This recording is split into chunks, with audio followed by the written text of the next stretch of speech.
நம்முடைய போற்றுதலுக்கும் வணக்கத்துக்கும் உரிய கொஞ்சம் தள்ளிடலாம், ஃப்ரீயாக நிற்கிறேன்.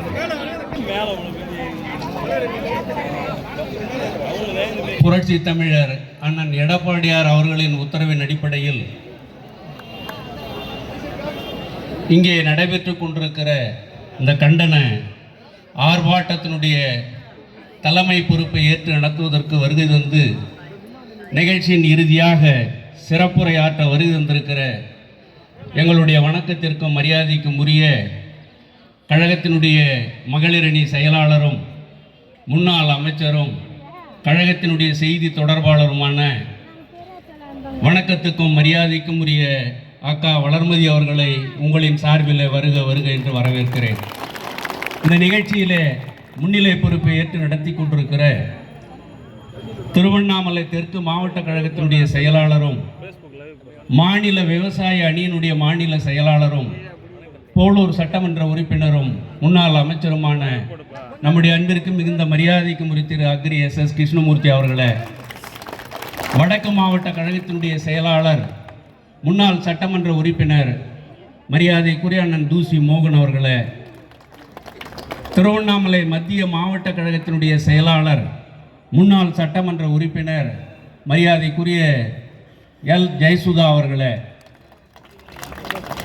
கழகத்தினுடைய அமைப்பு செயலாளர் ஆரணி சட்டமன்ற உறுப்பினர் மரியாதைக்குரிய முன்னாள் அமைச்சர் சேவூர் எஸ் ராமச்சந்திரன் அவர்களே, முன்னாள் அமைச்சர் கழகத்தினுடைய அமைப்பு செயலாளர் மரியாதைக்குரிய திரு முக்கூர் என் சுப்பிரமணியம் அவர்களே, மற்றும் இந்த நிகழ்ச்சியில் வருகை தந்திருக்கிற கழகத்தினுடைய மாநில கழக நிர்வாகிகளே, மாவட்ட கழக நிர்வாகிகளே, சார்பு அணிகளினுடைய செயலாளர்களே, நகர கழகத்தினுடைய செயலாளர்களே, ஒன்றிய கழகத்தினுடைய செயலாளர்களே, நகர கழகத்தினுடைய வார்டு கழக செயலாளர்களே, ஒன்றிய பகுதிகளில் இருந்து வருகை தந்திருக்கிற கிளைக்கழக நிர்வாகிகளே, முன்னாள் ஊராட்சி மன்ற கூட்டுறவு அமைப்புகளை சார்ந்த நிர்வாக பெருமக்களை, உங்கள் அத்தனை பேரும் இங்கே பெருந்திரளாக வருகை தந்திருக்கிற கழகத்தினுடைய முன்னோடிகளே, பெரியவர்களே, தாய்மார்களே, சகோதர சகோதரிகளே, உங்கள் அனைவருக்கும் என்னுடைய பணிவார்ந்த வணக்கத்தை உரித்தாக்கி கொண்டு உங்களை எல்லாம்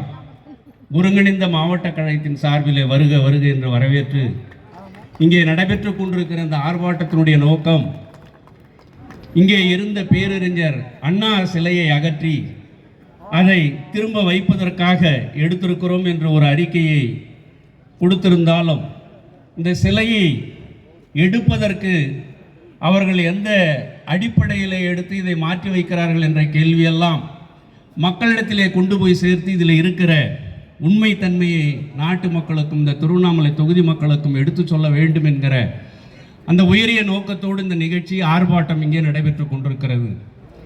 இந்த ஆர்ப்பாட்டத்தை இந்த தொகுதியினுடைய சட்டமன்ற உறுப்பினர், இந்த மாவட்டத்தினுடைய அமைச்சர் ஏவா வேலு அண்ணா சிலையை அகற்றி மறுபடியும் அதே இடத்திலே தான் வைக்கப் போகிறோம், அதற்கு எதற்கு ஒரு ஆர்ப்பாட்டம், அண்ணாவினுடைய பற்றாளர்களும் மற்றவர்களும் இதை நகைச்சுவை ஆர்ப்பாட்டமாக எடுத்துக்கொள்வார்கள் என்று வேலு பேட்டியிலே பிரஸ் மீட்டிலே சொல்லியிருக்கிறார். அவருக்கு ஒரு பழைய தகவல்களை சிலவற்றை நினைவு கூறுவது கடமை, எங்களுடைய பொறுப்பு என்ற அடிப்படையில் பேரறிஞர் அண்ணா அவர்களுடைய பெயரால் புரட்சி தலைவர் எம்ஜிஆர் அவர்களால் உருவாக்கப்பட்ட இயக்கத்திலே நாங்கள் எல்லாம் அடையாளத்தை பெற்றவர்கள். எங்களுக்கு அண்ணாவின் மீதும் புரட்சி தலைவர் எம்ஜிஆர் மீதும் புரட்சி தலைவர் அம்மா மீதும் அண்ணன் எடப்பாடியார் மீதும் இருக்கிற பற்று, விசுவாசம் இது வேலு போன்றவர்களுக்கு தெரிய வாய்ப்பில்லை என்பதற்கு ஒரு சில தகவல்களை உங்களோடு பகிர்ந்து கொள்ள கடமைப்பட்டிருக்கிறேன்.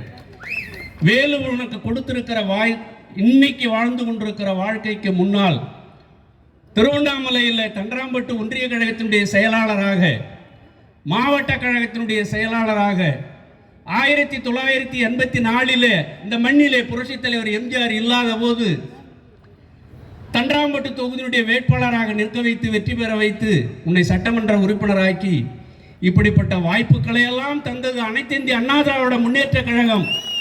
பெருமதிப்பிற்குரிய பாவு சண்முகம் அவர்கள், நீ அவரிடத்திலே நம்பிக்கையாகவும் இல்லை, நன்றியாகவும் இல்லை. பின்னால் புரட்சி தலைவர் மறைவுக்கு பின்னால் இந்த இயக்கத்தில் ஒரு 23 மாத கால ஆட்சி, 23 நாள் நடந்தது. அந்த ஆட்சியிலே ஜானகி அம்மையார் உனக்கு பொறியியல் கல்லூரிக்கு அனுமதி தந்தார். அவரிடத்திலே நீ நம்பிக்கையாக இல்லை, நன்றியாக இல்லை. பின்னாலே பாக்கியராஜ் கட்சிக்கு போய் அங்கே ஒரு பொறுப்பிலே இருந்து வேறு ஒரு அமைப்புக்கு சென்ற போது பாக்கிய இடத்துல நம்பிக்கையாக இல்லை, நன்றியாக இல்லை. பின்னால் ரஜினி ரசிகர் மன்றத்துக்கு போனாய். ஆர்.எம். வீரப்பனுடைய அமைப்புக்கு சென்று பின்னாலே திமுகவிலே வந்து இப்பொழுது கட்சியில் இருந்து கொண்டிருக்கிறாய். அதனால் தலைமையின் மீது இருக்கிற உண்மையான பற்றும் விசுவாசமும் என்பது உனக்கு தெரியாது. ஏனென்றால் நீ ஒரு அரசியல் வியாபாரி. நாங்கள் ஆரம்பம் முதல் இன்று வரை 45 ஆண்டு காலம் ஒரே இயக்கம் அதிமுக, ஒரே சின்னம் இரட்டை இலை சின்னம், ஒரே அமைப்பு எங்களுடைய அடையாளம். நாங்கள் தெருவிலே நடக்கிறோம் என்று சொன்னால் அதிமுகவின் உறுப்பினர் ஒரு பொறுப்பு என்கிற அந்த அடிப்படையில் எங்களை அடையாளப்படுத்தி கொண்டு வாய்ப்பை கொடுத்த கட்சிக்கும் தலைமைக்கும் சாகும் வரை விசுவாசமாகவும் நன்றியாகவும் இருக்கிற எங்களுக்குத்தான் அண்ணா மீதும் புரட்சி தலைவர் மீதும் அம்மா மீதும் புரட்சி தமிழர் எடப்பாடியார் மீது இருக்கிற உண்மையான பற்றும் அன்பும் மரியாதையும் விசுவாசம் என்னென்று தெரியும். அரசியல் வியாபாரிகளுக்கு இது தெரிவதற்கு வாய்ப்பில்லை. அதனால் எங்களுடைய பற்று உனக்கு சிரிப்பாக இருக்கும், நகைச்சுவையாக இருக்கும். இதை நாட்டு மக்களுக்கு தெரியும்.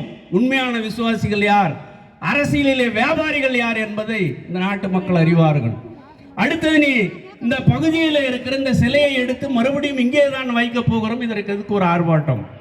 50-60 ஆண்டுகளுக்கு முன்னால் வைக்கப்பட்ட காந்தி சிலை, திருவள்ளுவர் சிலையை அகற்றி திரும்பவும் வைத்திருக்கிறீர்கள். அதிலே அந்த சிலையை திறந்து வைத்தவர்களுடைய பெயரை முன்பக்கம் போடாமல் அந்த பெயரை எடுத்து பக்கத்திலே வைத்து விட்டு பின்னால் வைத்து விட்டு நீ சிலையை திறந்ததை போல அந்த கல்வெட்டுக்கள் அமைக்கப்பட்டிருக்கிறது. அதை நீ இந்த சிலையிலும் செய்துவிடக் கூடாது. இது புரட்சி தலைவர் எம்ஜிஆர் தலைமையிலே திறக்கப்பட்ட எம்ஜிஆர் அண்ணா சிலை. இந்த சிலையிலே மறுபடியும் முன்பக்கத்திலே புரட்சி தலைவர் எம்ஜிஆர் பெயர் இருக்க வேண்டும். இல்லை என்று சொன்னால் நீ சிலையை வைத்தாலும் மீண்டும் ஒரு முறை இடித்து அந்த சிலையை எடுத்துவிட்டு வேறு சிலையை வைப்போமே தவிர நீ உன் பெயரை போட்டுக் கொள்வதற்கு அனுமதிக்க மாட்டோம் என்கிற தகவலை சொல்லுகிற நிகழ்ச்சி தான் இந்த ஆர்ப்பாட்டம். ஆகவே நீ சிலையை எடுத்தேன் மறுபடியும் வைக்கிறேன், இதற்கு எதற்கு ஒரு ஆர்ப்பாட்டம்? நகைச்சுவையாக இருக்கிறது, உனக்கு இருக்கும் நகைச்சுவையா? ஆனால் இதில் உண்மையான பற்றும் அன்பும் விசுவாசம் உள்ளவர்களுக்கு தெரியும் இதில் எந்த அளவுக்கு புரட்சி தலைவர் எம்ஜிஆர் அவர்கள் தலைமையில் அன்னைக்கு ஒரு திமுகவில் பொருளாளர் மறுக்கவில்லை. ஆனால் எங்களுக்கு எல்லாமும் எம்ஜிஆர் தான்.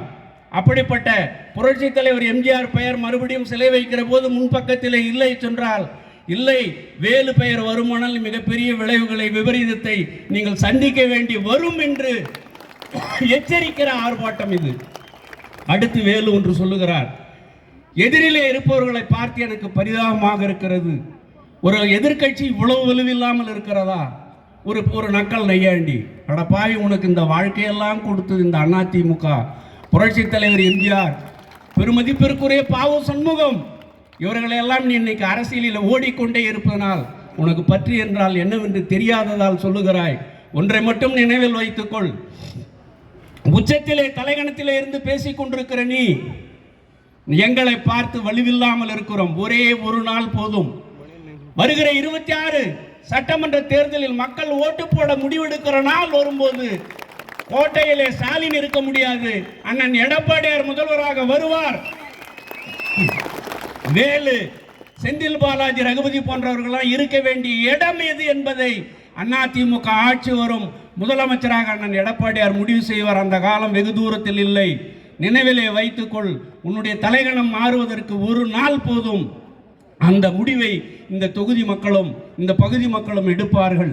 இன்னொன்று, நாங்கள் திசை திருப்புவதற்காக இந்த ஆர்ப்பாட்டத்தை நடத்துகிறோம். நிறைய சாதனைகளை செய்துவிட்டோம் திருவண்ணாமலை நகரத்தில். அதை திசை திருப்புவதற்கு, மக்களிடத்தில் அனுதாபத்தை பெறுவதற்கு, கவனத்தை பெறுவதற்கு இந்த ஆர்ப்பாட்டம் என்று சொல்லுகிறார்.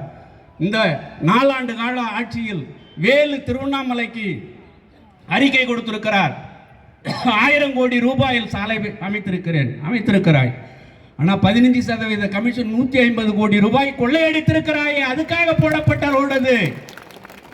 நீ போட்டிருக்கிற ரோடால், நீ போட்டிருக்கிற ஏரியிலே வைக்கப்பட்டிருக்கிற செடியால், ரோடிலே வைக்கப்பட்டிருக்கிற சிலையால் இந்த திருவண்ணாமலை நகர பக்கத்தில் இருக்கிறவர்களுக்கு தினந்தோறும் குடி தண்ணீர் கிடைக்கிறதா?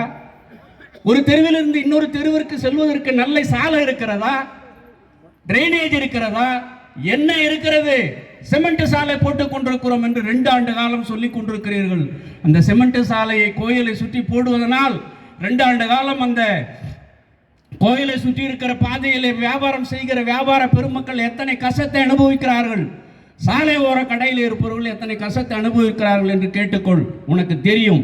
ஆகவே நீ திருவண்ணாமலை தொகுதி மக்களுக்கு நன்மையை செய்யவில்லை, அத்தனையும் மக்களுக்கு விரோதமாக செய்து கொண்டு நீ போட்டிருக்கிற ரோடு எல்லாம் உன்னுடைய வருமானத்துக்காக, சிமெண்ட் சாலை வருமானத்துக்காக, மக்களுக்காக இல்லை. மக்களுடைய எந்த பிரச்சனையும் தீர்ந்து விடவில்லை.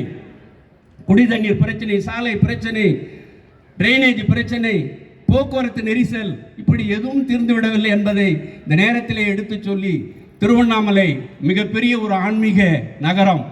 வெறும் தமிழ்நாடு மட்டுமல்ல, அண்டை மாநிலங்கள் மட்டுமல்ல, உலக நாடுகளுக்கெல்லாம் எல்லாராலும் வணக்கத்துக்கும் நினைவு கூறக்கூடிய ஒரு பகுதி. இங்கே 25/9 மாலை 6 மணி அளவில் அபிஷேக நேரத்தில் கோயில் கருவறையில் 20 பேர் அமர வேண்டிய இடத்திலே 40 பேரை அமர வைத்து பணத்துக்காக அதிலே ஒருவர் இறந்து போகிறார். அவரை மூச்சு திணறி விட்டார் என்று ஆம்புலன்ஸில் அனுப்பி வீட்டுக்கு அனுப்பிவிட்டீர்கள். ஒரு பரிகார பூஜை கூட செய்யவில்லை.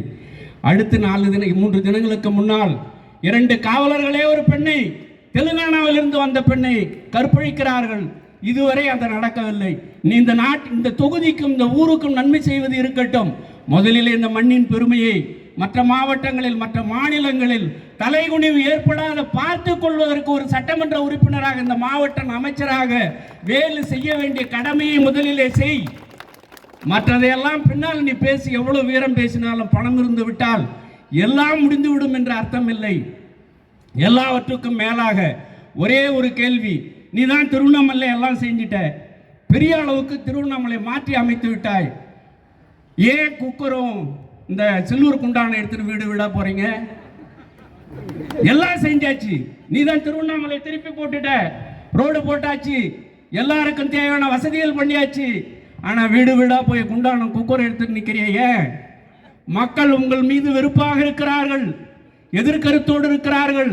அவர்களை பணம் கொடுத்து பொருள் கொடுத்து சரி செய்ய வேண்டிய நிலையிலே தான் திமுகவும் வேலும் இங்கே இருக்கிறீர்கள் என்பதை நாங்கள் அறிந்து வைத்திருக்கிறோம். இந்த 26 தேர்தலிலே ஒரு முடிவு வரும், அதிலே மாற்றம் ஏற்படும். அண்ணன் எடப்பாடியார் அவர்களை முதல்வராக கோட்டைக்கு அனுப்பவும், ஸ்டாலினையும் வேலுவையும் வீட்டுக்கு அனுப்பவும் உறுதியேற்கிற ஒரு நிகழ்ச்சியாக அது இருக்கட்டும். இந்த சிலை வைக்கிற போது புரட்சி தலைவர் எம்ஜிஆர் பெயர் முன்பக்கத்திலே இருக்க வேண்டும். அதை நீ பக்கத்திலே பின்னாலே வச்சின சிலை இருக்காது என்பதை எச்சரிக்கையாக சொல்லி, இந்த வாய்ப்பை தந்த பொதுச் செயலாளர் அவர்களுக்கும் இதில் பங்கு பெற்றிருக்கிறவங்க அத்தனை பேருக்கும் என்னுடைய நெஞ்சம் நிறைந்த நன்றியை சொல்லி நிறைவு செய்கிறேன். நன்றி, வணக்கம்.